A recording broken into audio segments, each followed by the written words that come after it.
Since the beginning of this channel, I've been eager to speak about the biggest issue of our time that our mainstream refuses to, that is, that modern-day Brits and other European peoples will be made minorities in their own countries if present trends continue. Now, even stating this in the mainstream will see the accusation levelled at you that you're some evil, hateful bigot who's simply just driven mad by other people's skin colour. Of course, this is just nonsense put forward by the liberal regime to maintain their narrative and to continue the brainwashing of the normies.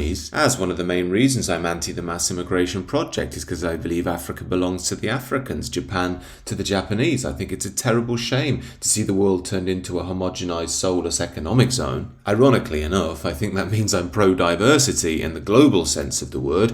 I'm just not pro it when it's enforced by liberal elites on countries that don't want it. I've also said for a while on this channel that our present political system is not equipped to deal with this issue. This issue is outside the remit of what's allowed to be spoken about. This is why I've always been wary about figures like Nigel Farage. Yes, he's very charismatic and he says some things I like every now and again, but fundamentally he's a Thatcherite and a 90s style libertarian. Now, I know some people who view this channel weren't too happy about me saying that. However, I feel like I've been vindicated given a recent interview he gave on demographic replacement. Do you think that immigration represents a major threat to Britain from a demographic perspective? So in the last 20 years, the white British population has declined from 87% to 74%.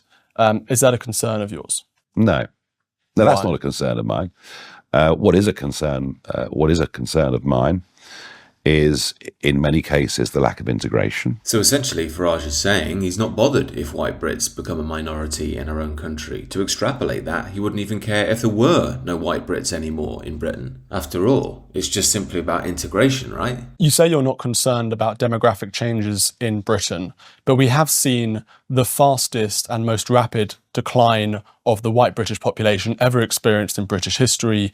This has happened in such a tiny, short period of time. And I think some people, many people in Britain are concerned about that. Majority cities that were once, 90% white British are now majority ethnic minority. Look at London, Leicester, Birmingham. So why isn't that a concern of yours? Look, I'm very concerned that we have whole areas of our towns and cities that are unrecognisable as being English. But they're not unrecognisable as being English because of skin colour. They're unrecognisable because of culture. So again, if we have a hypothetical city in which there are no white people, but they adhere to traditional English values, is that city as English as it would be if it was stocked by white English people with English values? I mean, look, the truth is, I genuinely think that the British are the most open-minded, most accepting people, that you'd frankly find, I think, from any Western country. Nice playing to the liberal gallery there, Nigel. However, any other group around the world would be outraged by that proposition. If you said to the Japanese you're going to be made a minority or even disappear in your own country, they would not think that's a good thing. Neither would the Arabs, neither would the Africans, and rightly so. None of that means that they hate or wish ill on other people. They just know they have a distinct ethnicity, a distinct culture, and a distinct ancient homeland that belongs to them and their people. I mean, isn't it that we're supposed to celebrate in our multicultural societies anyway? Isn't it that fills our news stations 24/7 speaking about a homeland for the Palestinian people or Israel for the Jews, depending on which side they fall on? What's so special about these countries that they deserve a homeland but we don't? If it doesn't matter, why don't you just mix them all together? Why don't we just get rid of borders entirely? The answer to that is because each ethnicity and culture is built over thousands of years to give it a unique flavour. That doesn't mean that you hate other people or you wish genocide on anybody. Quite the opposite. It also doesn't mean that you can't have integration from peoples from other countries around the world, but they need something to integrate into, and it needs to be acceptable to the people that are already living in that homeland. However, the worldview that our liberal elite and now Farage is stating essentially states that this would be the end of the British story. The story of King Alfred, King Henry, Shakespeare, Nelson, Newton, Brunel, all of that is over. Now personally, I just can't believe that Farage is so naive to believe that if you have people from every corner of the world here,